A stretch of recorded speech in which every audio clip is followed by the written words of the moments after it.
notre échelle, c'est la politique des déchets. On a aussi beaucoup parlé de l'incinérateur, puisque nous sommes dans un syndicat qui est le CIVADES. CIVADES, jusqu'à présent, a correctement géré la question des déchets, avec des déchetteries, avec des systèmes mis en place qui étaient tout à fait pertinents. Et puis, voilà qu'aujourd'hui, il pense tout d'un coup à faire un CDO-CDE, c'est-à-dire un incinérateur, autrement dit, un centre de valorisation organique, un incinérateur. Ils ont ce projet pour notre secteur ici.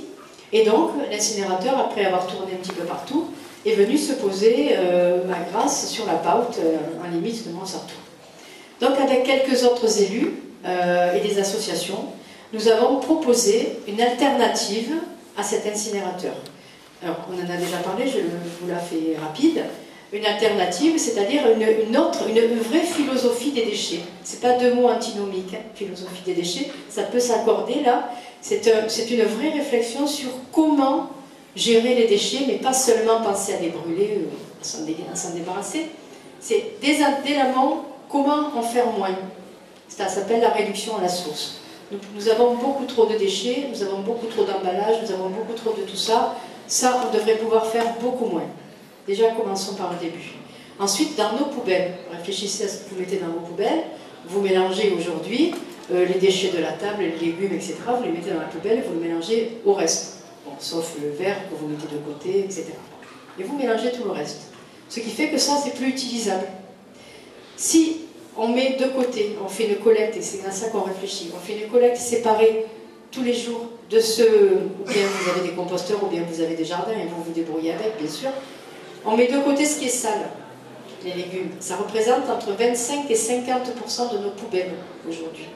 Si on met tout ça de côté, qu'on le traite à part, on en fait un excellent compost, parce qu'il n'y a que de l'alimentaire, et on s'en resserre. Donc de nos poubelles, on va faire du compost qui va servir aux jardins, aux agriculteurs.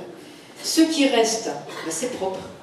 C'est-à-dire que ça n'a pas été souillé par les œufs, par la viande, par tout ça. Ça n'a pas été souillé. Donc on le prend, on le recycle, on le trie, etc. On a fait plein de choses. On propose des centres de tri-compostage.